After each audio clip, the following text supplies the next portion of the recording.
So coming out of the clone tray, we'll go directly into a 3-gallon smart pot. We like smart pots for a lot of reasons, primarily because of the transplant shock reduction. We find that when we go from a larger, 3-gallon size veg pot, which this is probably a little bit larger than we'll typically grow, but this is about the size of plant that it'll be on transplant, or smaller when we go into our no-till beds. And these pots are really interesting because what they'll do is they'll unwind and they'll lay flat, and at the same time they're breathing and allowing the roots to air prune, which is a benefit. You don't get as much stress. While we don't want to get our plants to the point of air pruning, because as soon as we get there, we feel like they kind of hit a wall and their roots are telling them to slow down. So we like to try and time it to where this clone will just be filling out the root mass and the soil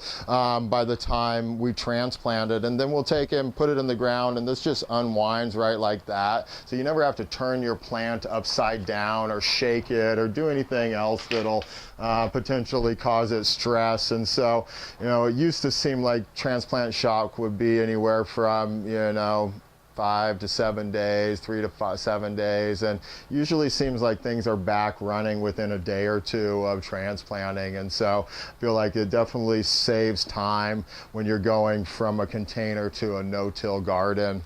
Some of the other interesting characteristics in our veg room, so we'll go from clone to a young teenage veg plant, as you see growing down the middle here, and that process, it takes anywhere from a couple weeks all the way up to 5 weeks, depending on the genetic and the size of container.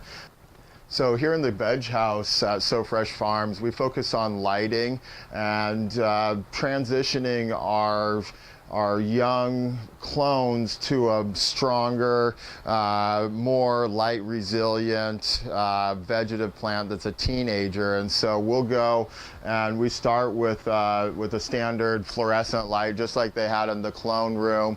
But then we also, and that's mainly to maintain an 18-hour light cycle. And so when it's dark outside, we use the fluorescents to keep the plants awake and maintain their vegetative growth during the short growing season that we have here in the Northwest in the wintertime.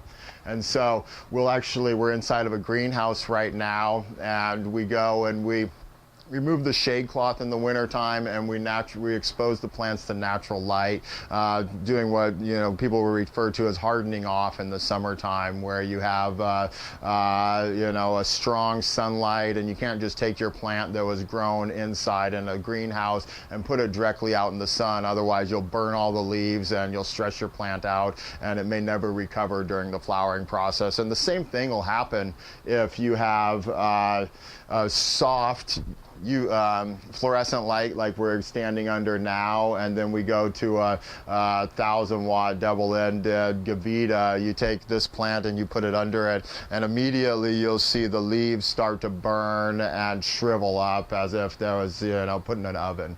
And so we try to gradually climatize our plants to a more intense light that we'll see in the flowering environment.